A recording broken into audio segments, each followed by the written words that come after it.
ఇక బులెటిన్లో హెడ్లైన్స్ చూద్దాము. ఏలూరులో అంతు చిక్కని వ్యాధి కలకలం, రోగులకు మెరుగైన వైద్యం అందించాలన్న జగన్.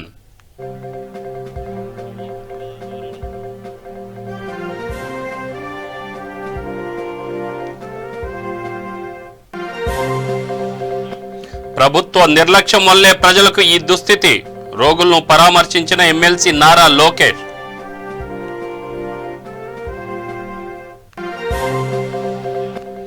ఎస్ఈసి నిమ్మగడ్డ రమేష్ పై మంత్రి కొడాలి నాని ఫైర్, చంద్రబాబు ఏది చెబితే అది చేస్తున్నారని వ్యాఖ్య.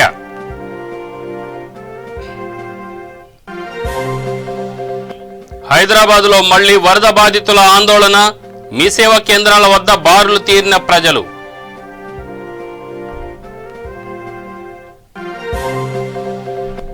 కృష్ణా జిల్లా బొమ్మలూరు గ్రామం వద్ద ఘోర రోడ్డు ప్రమాదం, ఆగి ఉన్న లారీని ఢీకొట్టిన కారు, అక్కడికక్కడే ముగ్గురు మృతి.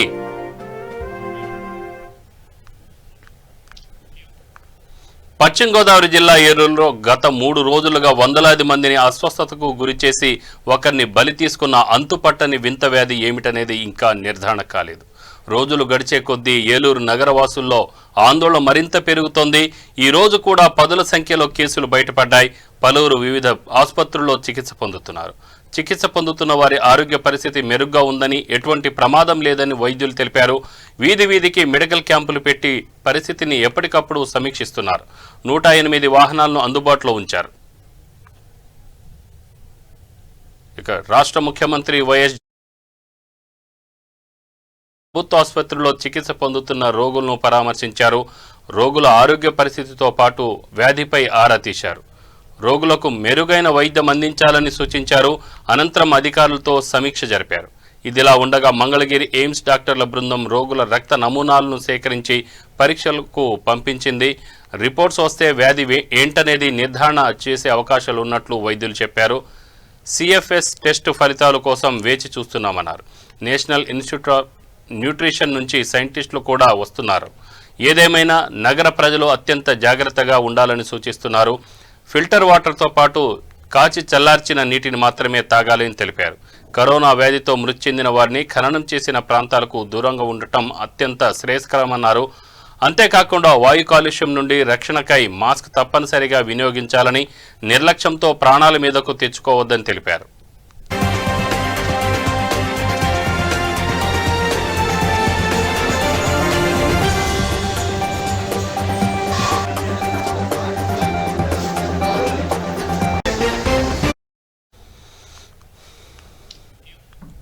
ఏలూరులో అంతు చిక్కని వ్యాధి బారిన పడుతున్న ప్రజల సంఖ్య క్రమంగా పెరుగుతోంది.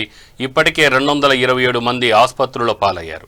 ఈ సంఖ్య క్రమంగా పెరుగుతుండటంతో అధికారులు ఆందోళన చెందుతున్నారు. దీనిపై టీడీపీ నేత ఎమ్మెల్సీ నారా లోకేష్ స్పందించారు. ప్రభుత్వం నిర్లక్ష్యం వల్లనే ప్రజలకు ఈ దుస్థితి ఏర్పడిందని మండిపడ్డారు. వైద్య ఆరోగ్య శాఖ మంత్రి సొంత నియోజకవర్గంలోనే ప్రజల ప్రాణాలకు గ్యారంటీ లేకపోతే రాష్ట్రంలోని మిగతా ప్రజల పరిస్థితి ఏంటని ప్రశ్నించారు.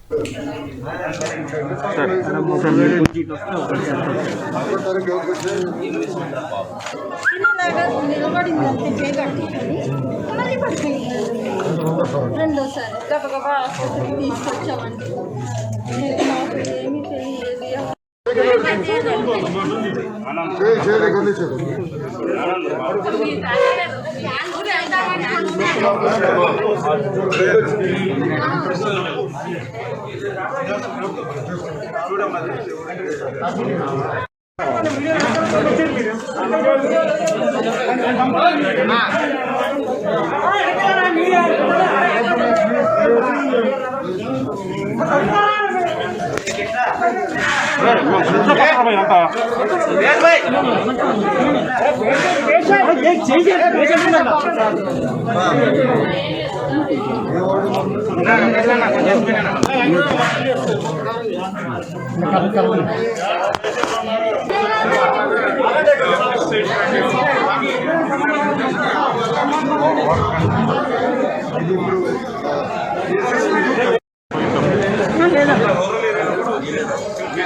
కేబుల్ మొత్తం వచ్చారు. ఇక్కడ పేషెంట్లు కలిసినప్పుడు వాళ్ళందరినీ ఏం జరిగిందని దాదాపు 100% మందికి ఫిట్స్ వచ్చినాయి. ఎంతమందికి నోటి నుంచి నిరుగొచ్చింది, ఏం జరిగింది కూడా తెలియని పరిస్థితుల్లో ఉంటున్నారు.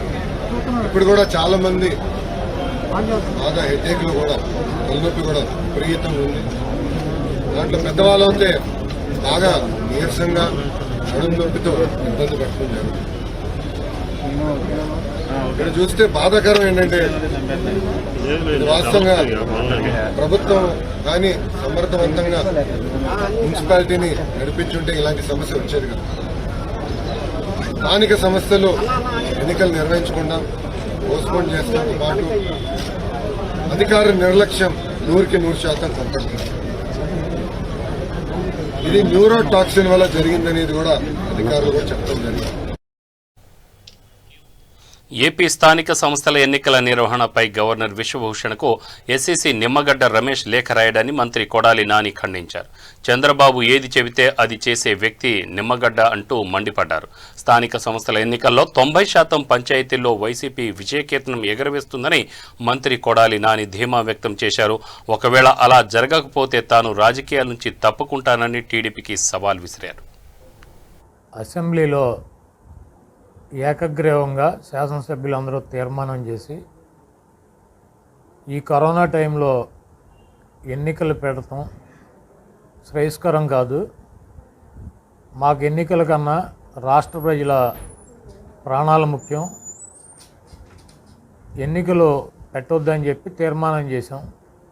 దానికి ఈరోజు ఎన్నికల కమిషన్ ముసుగులో ఉన్నటువంటి తెలుగుదేశం పార్టీ చంద్రబాబు నాయుడు నియమించినటువంటి వ్యక్తి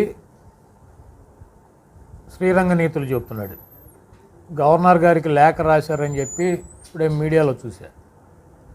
5 సంవత్సరాలకి ఎన్నికలు పెడతాం, ఎన్నికల విధి, ఇది రాష్ట్ర ప్రభుత్వానికి సంబంధం లేనటువంటి అంశం అని చెప్పి నిమ్మగడ్డ రమేష్ చంద్రబాబు నాయుడు దగ్గర సంకనాకి, చంద్రబాబు నాయుడు ఏది చెప్తే అది చేసేటువంటి ఎన్నికల కమిషన్ ముసుగులో ఉన్నటువంటి వ్యక్తి. 5 సంవత్సరాలకు ఒకసారి ఎన్నికలు పెట్టాలన్నటువంటి ఇంగిత జ్ఞానం నీకుంటే, ప్రభుత్వంతో సంబంధం లేకుండా ఎన్నికలు పెట్టాలన్నటువంటి ఇంగిత జ్ఞానం నీకుంటే, నువ్వు 2018 జూన్కి పంచాయతీ ఎన్నికలు 5 సంవత్సరాల కాల పరిమితి అయిపోయింది. నువ్వెందుకు ఎన్నికలు పెట్టలేదు 2019 మే దాకా అని చెప్పి నేను ఎన్నికల కమిషన్ నిమ్మగడ్డ రమేష్ను సూటిగా ప్రశ్నిస్తున్నా. అదేవిధంగా తిరుపతి, విశాఖపట్నం, ఒంగోలు, గుంటూరు, కర్నూలు ఈ మున్సిపాలిటీలకి టైం అయిపోయి అప్పటికి 10 సంవత్సరాలు అయితే కాకినాడలో కోర్టు పెట్టమంటే నువ్వు ఎన్నికలు పెట్టావు. ఈ 5 మున్సిపాలిటీల్లో ఈ 5 కార్పొరేషన్లో నువ్వెందుకు ఎన్నికలు పెట్టలేదు? 5 సంవత్సరాలు అయిపోగానే పెట్టాలన్నటువంటి ఉద్దేశము నీకు జ్ఞానము ఉంటే ఆ ఎన్నికలు ఎందుకు పెట్టలేదని చెప్పి అడుగుతున్నా. ఈరోజు శ్రీరంగ నీతులు చెప్తూ చంద్రబాబు నాయుడు బూట్లు నాకుతున్నటువంటి నిమ్మగడ్డ రమేష్ అసెంబ్లీకి హక్కు లేదు, ప్రజల ప్రాణాలు కాపాడేటువంటి హక్కు, నాకు 5 సంవత్సరాలకు ఒకసారి నేను ఎవరిని అడగకుండా ఎన్నికలు పెట్టేటువంటి శక్తి సామర్థ్యాలు. ఇంద్రకీలాద్రిపై కనకదుర్గమ్మ అమ్మవారి ఆలయంలో తిరుమల తిరుపతి దేవస్థానం, తిరుపతి హిందూ ప్రచార పరిషత్ ఆధ్వర్యంలో గుడికో గోమాత కార్యక్రమం ప్రారంభించారు. టీటీడీ ధర్మకర్తల మండలి అధ్యక్షులు వైవి సుబ్బారెడ్డి, మంత్రి వెల్లంపల్లి శ్రీనివాస్, ఎమ్మెల్యే మల్లాది విష్ణు, రమణ దీక్షితులు, తిరుమల తిరుపతి సలహాదారులు, ఐఏఎస్ అధికారులు ఈ కార్యక్రమంలో పాల్గొన్నారు. మంత్రి వెల్లంపల్లి మాట్లాడుతూ ప్రతి ఒక్కరూ గోవులను పెంచాలనే ముఖ్య ఉద్దేశంతో ఈ కార్యక్రమం ప్రారంభించామన్నారు. దాతలు ముందుకొచ్చి టీటీడీ హిందూ ప్రచార పరిషత్కు గోవులు అందజేయాలన్నారు. వైవి సుబ్బారెడ్డి మాట్లాడుతూ ప్రతి ఆలయంలో ఒక గోవును ఖచ్చితంగా పూజించాలన్నారు. విజయవాడ అమ్మలగన్నమ్మ కనకదుర్గమ్మ వారికి ఈ యొక్క గోమాతను సమర్పించడం చాలా సంతోషంగా ఉంది. దీని కార్యక్రమానికి ముఖ్య అతిథులు ఇచ్చేసిన పెద్దలు సుబ్బారెడ్డి గారికి, అదేవిధంగా జేఏఓ గారు బసంత కుమార్ గారికి, సోదరు మల్లాది విష్ణు గారికి, జోగి రమేష్ గారికి, పైలా సోమినాయుడు గారికి, ఇక్కడికి ఇచ్చేసిన మీడియా సోదరులందరికీ కూడా నా హృదయపూర్వక నమస్కారాలు. ఈ ప్రభుత్వం ఏర్పడ్డాక వైవి సుబ్బారెడ్డి గారు టీటీడీ చైర్మన్కి అయ్యాక అనేక చక్కటి కార్యక్రమాలు చేపడుతున్నారు. దానిలో భాగంగానే ఈరోజు గుడికో గోమాత అని చెప్పని ఏదైతే ప్రతి ఒక్కళ్ళు కూడా గోమాతను సంరక్షించే విధంగా ప్రతి ఒక్కళ్ళు గోవుల్ని పెంచాలని చెప్పిన ఒక మంచి ఉద్దేశంతో ఈ కార్యక్రమాన్ని పెద్దలు వైఎస్ సుబ్బారెడ్డి గారు సంకల్పించడం జరిగింది. తప్పకుండా దీనికి ప్రతి ఒక్క దాతలు సహకరించాలి. అదేవిధంగా ఎవరైతే గోమా దగ్గర నుంచి గోవుని తీసుకొచ్చి మన కనకదుర్గమ్మ అమ్మవారికి ఇవ్వాలని స్వామివారి సంకల్పం మేరకు మేము ఈరోజు ఈ కార్యక్రమం ఇక్కడ ఏర్పాటు చేయడం జరిగింది. ముఖ్యంగా హిందూ సాంప్రదాయంలో గోమాత అంటే తల్లితో సమానం. గోవును పూజిస్తే తల్లిని పూజించినట్టే. అందుకే ఈ సాంప్రదాయాన్ని దేశవ్యాప్తంగా ముందుకు తీసుకుపోదాం. ఇందాక మా జేఈఓ గారు చెప్పినట్టు గో సంరక్షణ వల్ల ఎన్నో మంచి కార్యక్రమాలు జరుగుతాయి. గోవును పూజించి గోవును పోషించటం వల్ల ఎన్నో మంచి కార్యక్రమాలు జరుగుతాయి. కాబట్టి వాటన్నిటికీ భక్తులకి ప్రజలకి మేలు జరిగే విధంగా ఈ కార్యక్రమం బహుత్ కార్యక్రమం మన రాష్ట్రంలోనే కాకుండా రాబోయే రోజుల్లో వీలైనంత త్వరగా తెలంగాణ రాష్ట్రంలో, తమిళనాడు రాష్ట్రంలో, కర్ణాటక రాష్ట్రంలో కూడా భక్తులకి ఈ సౌకర్యం ఏర్పాటు చేసే విధంగా అన్ని దేవాలయాల్లో ఏ దేవాలయాలు కానీ ఎన్విరాన్మెంట్స్ డిపార్ట్మెంట్ వాళ్ళ ద్వారా ఆథరైజ్డ్ దేవాలయాలు కానీ, పీఠాధిపతుల ఆధ్వర్యంలో ఉన్న దేవాలయాలు కానీ, వేద పాఠశాలలు కానీ. పశ్చిమ గోదావరి జిల్లా ఏలూరు ప్రభుత్వ ఆసుపత్రిని డిప్యూటీ సీఎం ఆళ్ల నాని సందర్శించి బాధితులను పరామర్శించారు. అనంతరం ఆయన మాట్లాడుతూ ఇప్పటివరకు ఏలూరులో 227 మంది అస్వస్థతకు గురయ్యారని తెలిపారు. ఇంకా మూర్ఛ, వాంతులు వంటి బాధితులు పెరుగుతున్నారని తెలియజేశారు. ప్రభుత్వ ఆసుపత్రిలోనే కాకుండా ప్రైవేట్ ఆసుపత్రుల్లో చేరారని, ఇప్పటివరకు 70 మంది కోలుకొని డిశ్చార్జ్ అయ్యారని తెలిపారు. ఇంకా 76 మంది మహిళలు, 46 మంది చిన్నపిల్లలతో కలిపి మొత్తం 157 మందికి పలు ఆసుపత్రుల్లో చికిత్స అందిస్తున్నామని తెలిపారు.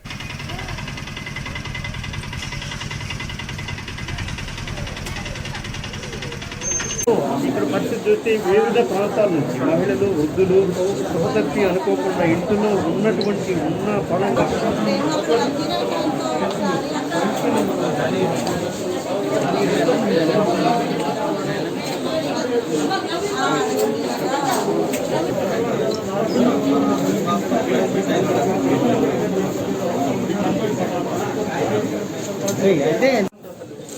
అంటే అలా అనుకుంటాకి కూడా లేకుండా పోయింది. మళ్ళీ ఎందుకంటే నన్ను ఏలూరు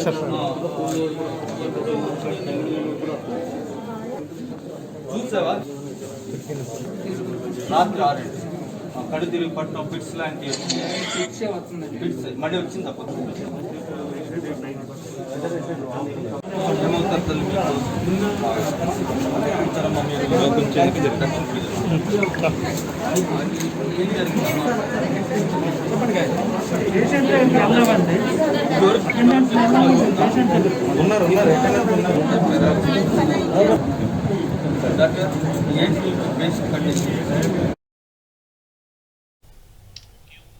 బీజేపీ ప్రవేశపెట్టిన రైతు వ్యతిరేక బిల్లులకు నిరసనగా దేశంలో రైతులకు మద్దతుగా ఈ నెల 8వ తారీఖున నిర్వహిస్తున్న భారత్ బంద్ను విజయవంతం చేయాలని TPCC working president Ponnam Prabhakar Congress కార్యకర్తలకు పిలుపునిచ్చారు.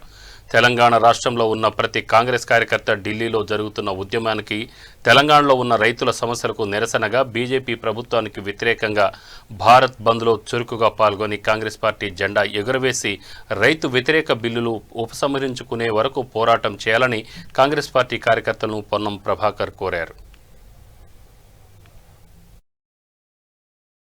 దేశవ్యాప్తంగా బీజేపీ ప్రభుత్వం తెచ్చినటువంటి రైతు వ్యతిరేక బిల్లులకు నిరసనగా ఢిల్లీలో జరుగుతున్నటువంటి రైతులకు మద్దతుగా 8వ తేదీన భారత్ బంద్కు పిలుపివ్వడం జరిగింది.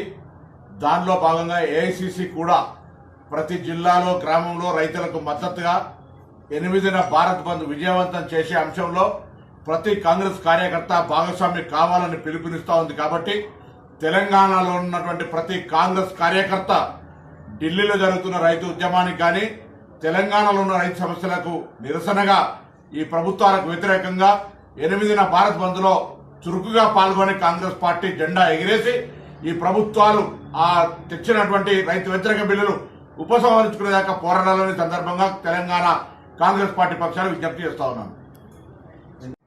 దేశవ్యాప్తంగా బీజేపీ ప్రభుత్వం తెచ్చినటువంటి రైతు వ్యతిరేక బిల్లులకు నిరసనగా ఢిల్లీలో జరుగుతున్నటువంటి రైతులకు మద్దతుగా 8వ తేదీన భారత్ బంద్.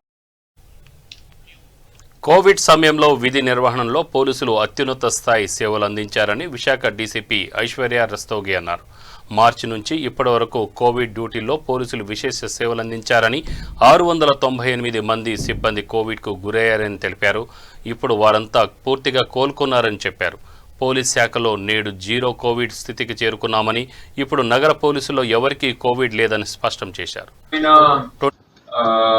అబ్జర్వేషన్ ఏంటంటే మార్చ్ నుంచి ఈ రోజు మనం చూస్తే for the first time city police సిబ్బంది city police has become COVID free.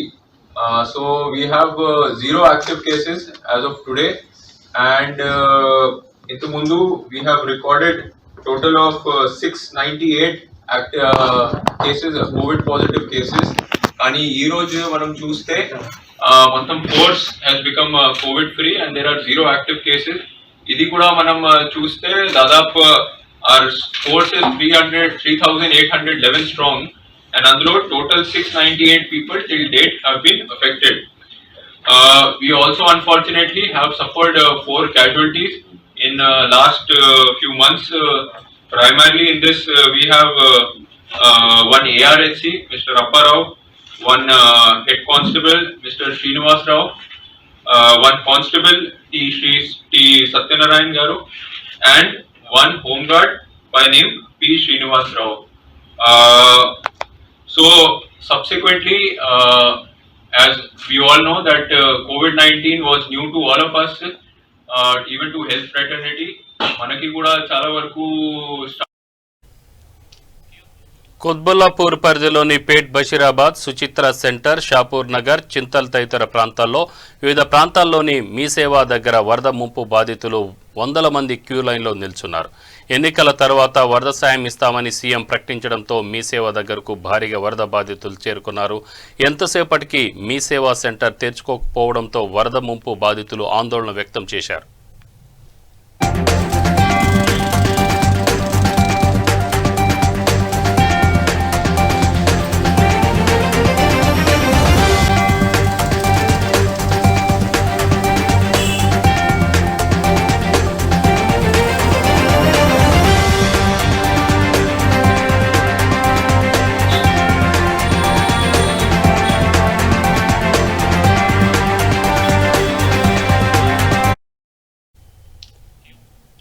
బురైవి తుఫాన్ తమిళనాడులో బీభత్సం సృష్టిస్తోంది. తుఫాన్ కారణంగా దక్షిణ తమిళనాడు జిల్లాలో భారీగా వర్షాలు కురుస్తున్నాయి. ఇప్పటికే తుఫాన్ ప్రభావంతో తమిళనాడులో 12 మంది మరణించారు. ఇప్పటికీ బురేవి తుఫాన్ రామనాథన్ జిల్లా తీరానికి సమీప ప్రాంతంలో కేంద్రీకృతమైనట్టుగా భారత వాతావరణ శాఖ తెలిపింది. గత 30 గంటలుగా అదే ప్రాంతంలో స్థిరంగా కొనసాగుతున్నట్టుగా పేర్కొంది. మరో 12 గంటల పాటు బురేవి తుఫాన్ అదే ప్రాంతంలో స్థిరంగా ఉంటుందని తెలిపింది. ఆ తర్వాత అది బలహీనపడి అల్పపీడనంగా మారే అవకాశం ఉందని వాతావరణ శాఖ అధికారులు అంచనా వేశారు. బురేవి తుఫాను ప్రభావం ఆంధ్రప్రదేశ్ పైన ఉంటుందని అధికారులు చెబుతున్నారు. దక్షిణ కోస్తా, రాయలసీమ జిల్లాల్లో తుఫాన్ ప్రభావంతో వర్షాలు కురిసే అవకాశం ఉందని చెప్పారు.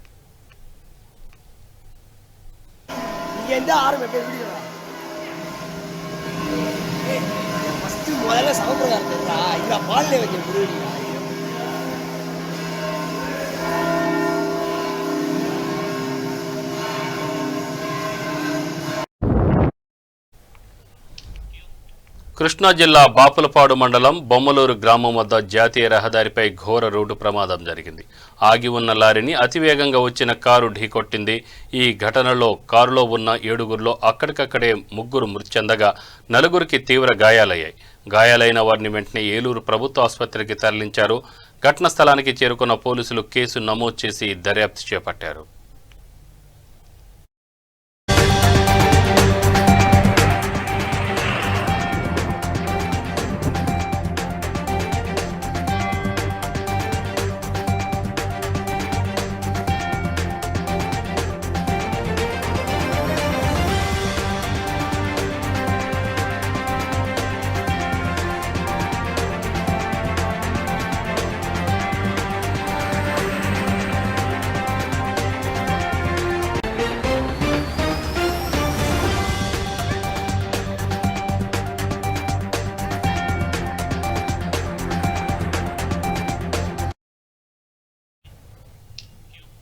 తూర్పుగోదావరి జిల్లా రామచంద్రపురం మండలంలో గల ప్రముఖ పుణ్యక్షేత్రం దక్షిణ కాశీ పంచారామ క్షేత్రం శ్రీ మాణిక్యాంబ సమేత శ్రీ భీమేశ్వర స్వామి ఆలయం శివనామస్మరణతో మారుమ్రోగింది. కార్తీక మాసం 4వ సోమవారం తెల్లవారుజాము నుండి భక్తులు అధిక సంఖ్యలో హాజరై స్వామివారిని అమ్మవారిని దర్శించుకున్నారు. భక్తులు దీపాలు వెలిగించి దీపారాధనలు నిర్వహించారు. Amalapuram parliament incharge Mandapeta YSR party coordinator Thota Trimurthulu సతీ సమేతంగా భీమేశ్వర స్వామిని దర్శించుకొని స్వామివారికి ప్రత్యేక పూజలు నిర్వహించారు.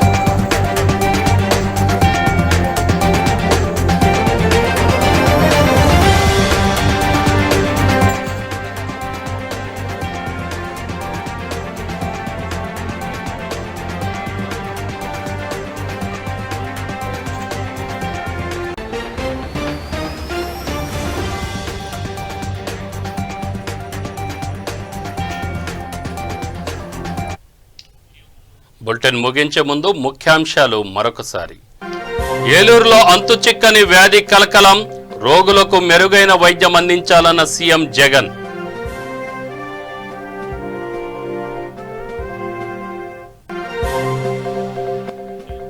ప్రభుత్వం నిర్లక్ష్యం వల్లే ప్రజలకు ఈ దుస్థితి, రోగులను పరామర్శించిన ఎమ్మెల్సీ నారా లోకేష్.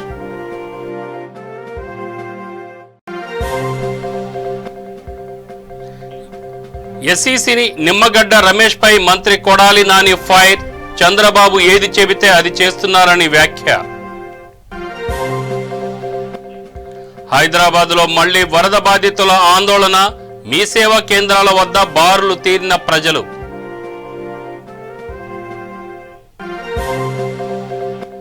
కృష్ణా జిల్లా బొమ్మలూరు గ్రామం వద్ద ఘోర రోడ్డు ప్రమాదం, ఆగి ఉన్న లారీని ఢీకొట్టిన కారు, అక్కడికక్కడే 3 మృతి. ఇవి బులెటిన్ వివరాలు. స్టే ట్యూన్ V3 న్యూస్, లక్ష్యం సమాజహితం. నమస్తే.